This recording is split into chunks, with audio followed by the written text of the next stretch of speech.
Hello everyone, সবাই কেমন আছো? আশা করি সবাই ভালো আছো। আমি অনেক অনেক ভালো আছি তোমাদের ভালোবাসায়। তো চলে আসলাম নতুন একটা ব্লগ ভিডিও নিয়ে। তো এখন বাজে প্রায় মনে হয় ওই 10:30 মতন। তো এখন খাবো সকালের জলখাবার। তো চলো সকালের জলখাবারে কি আছে দেখা যাক। সকালের জলখাবারের মেনু হচ্ছে পান্তা ভাত, আলু ভাজা, লঙ্কা, কাঁচা পেঁয়াজ।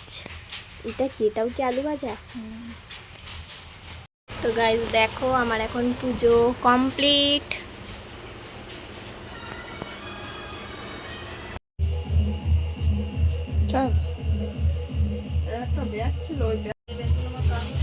তো বন্ধুরা, আজকে আমার মায়ের বার্থডে।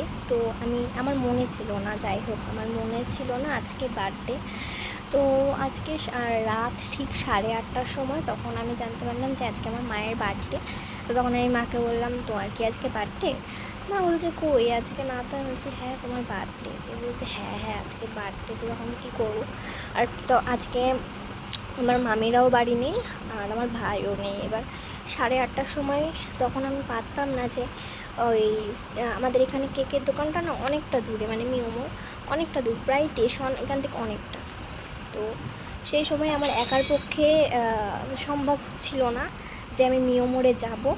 তো তারপর আমি ভাবলাম একজনকে বলবো, কিন্তু মানে আমার বান্ধবী একজনকে ফোন করলাম, ও ছিল না এখানে। ও ছিল হচ্ছে গোবিন্দপুর না কোথায় ছিল, যাই হোক সবাই কাজবাজ নিয়ে ব্যস্ত। এবার সবাইকে বলে দেখলাম, তারপরে লাস্টে কি করব, ভাই যদি বাড়িতে থাকতো তাও হতো। আমার মামা মামি আজকে বাড়িতে নেই, ওরা কালকে রাত্রে গেছে, আবার কালকে বাড়ি আসবে।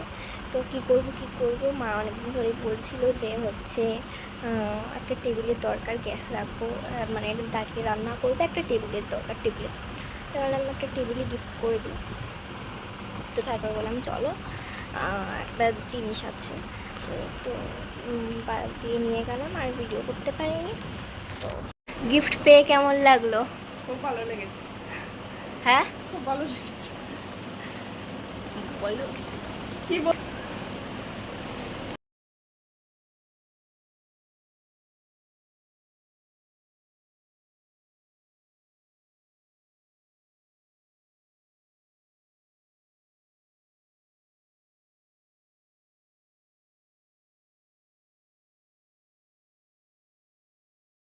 তো তোমরা দেখতেই পাচ্ছ আমার মা কিন্তু এই গিফটটা পেয়ে খুব খুশি, আর মা ভাবতেও পারেনি যে আমি এটা গিফট করবো।